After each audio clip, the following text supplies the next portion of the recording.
The idea of adapting a book into a movie or show has been around for many years. It's a novel concept, transforming a story typically told in written word into a spectacle of visuals and sound. But around the early 2000s, the idea of making these adaptations with a franchise in mind became more popular, with books like Harry Potter and The Lord of the Rings. I mean, why waste your time making an original franchise when you can just add on to an existing one? It seems simple enough, just take the story and make it with moving pictures. So why do so many of them suck?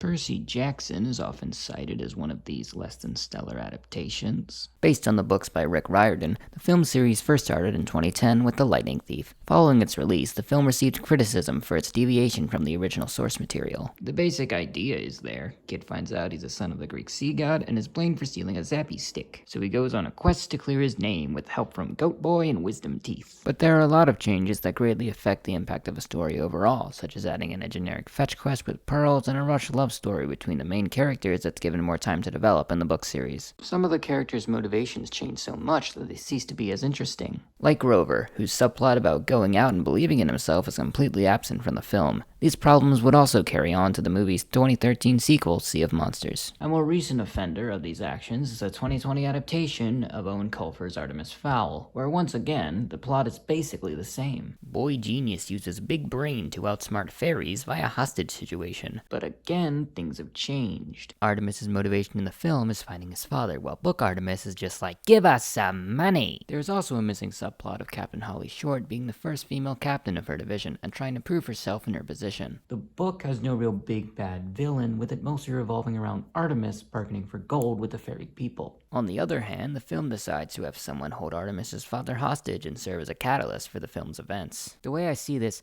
it's like you have crispy and creamy buttered toast, but then you take off the butter and then it's just boring old toast, with the toast representing the premise and the butter being what makes the story intriguing and unique. Now with the butter taken away, everything that makes the story interesting is gone. And sometimes people have the audacity to have more bread on top of it and add more generic elements. The main reason studios do this is to appeal to more casual audiences, such as Percy Jackson aging up his leads to appeal to an older teenage demographic, and Artemis Fowl dumbing down complex concepts to appeal to a younger demographic. The problem with these drastic changes is that studios are more focused on making a marketable product for the short term rather than a quality product for the long term. So one might see that and think, okay, so change is bad and adaptation should remain completely true to the source material.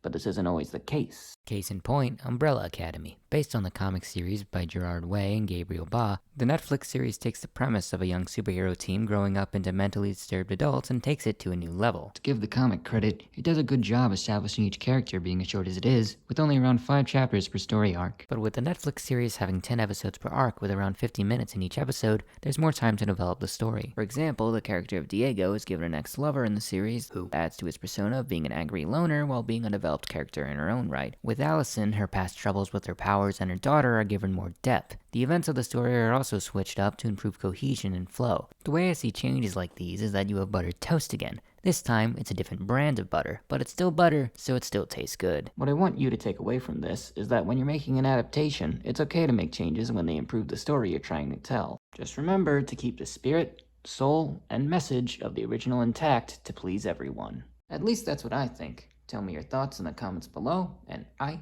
am out. Bum, ba-dum, bum.